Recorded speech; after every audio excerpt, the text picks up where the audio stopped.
What do you think today's session could change, if anything, in the standoff between Madrid and the separatists in Barcelona? Well, on the big picture, really nothing. Just like you said, the separatists retained a majority of seats in the parliament, just 2 seats out of 135, because the majority is on 68, so they have 70 seats out of 135, even though they don't have yet a majority of votes, whereas the so-called constitutionalists, the Ciudadanos, the Catalan Socialist and Popular Party, increased their overall vote, but short of achieving a majority, although Ciudadanos actually won the elections, but not enough to form a government. There's been minor signs of overture, meaning that there was a decision by the board on the Catalan parliament to delegate the votes of those who are provisionally in prison, free, including former Premier Junqueras.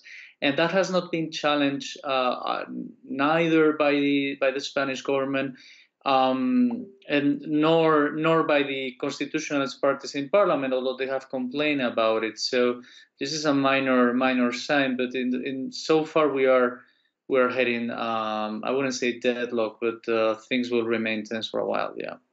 Okay, and you're at the European Council of Foreign Relations, so just to kind of focus on the European aspect of this, we have Carles Puigdemont in exile in Brussels. The separatists have been looking to the EU institutions since the beginning as sort of mediators or as a buffer in this standoff.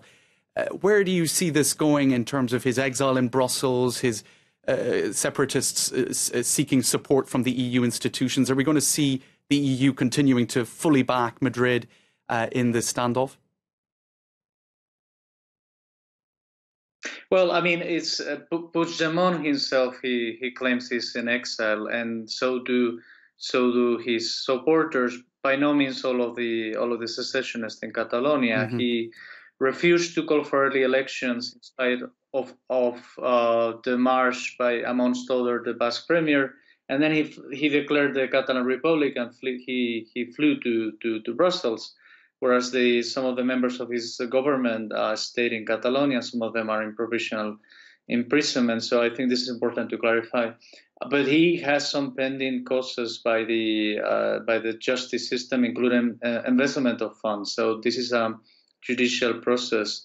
On the EU mediation, I mean, this is a claim insisted on by the secessionists, but I don't see the main EU leaders changing their track anytime soon, because the EU, including our finding treaties, are based on respect for member states' domestic matters and borders, etc. And there's been actually a lot of EU messaging coming down to Spain, including Catalonia, including respect to democratic rule of law. So I see no change in the short term, but it is true that the constitutional crisis will go on, and I fear that especially if Puigdemont insists on being nominated as president of Catalonia, even though he didn't win with the elections, I don't see this will make things easier. I see we could reach some kind of agreement within Catalonia with some groups within the secessionist parties, but not anytime soon. And then on the other hand, you've seen greater mobilization of non-secessionists. So I don't know if you've seen that there's been a viral trend on Tabarnia.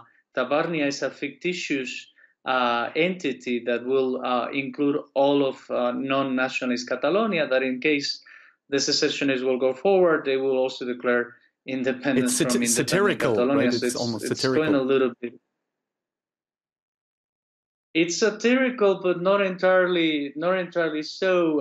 And their proponents have sent a message that they will go as far as the secessionists will go. And it's true that they are including Barcelona and all of the main cities that in majority voted against secession. So that gives you an idea about how divided Catalonia is. And so I want to insist that the first solution needs to come from Catalonia proper, not from outside. Okay, Francisco de Borja Lasheras, thank you for those insights. We'll have to leave it there for now. Thank you.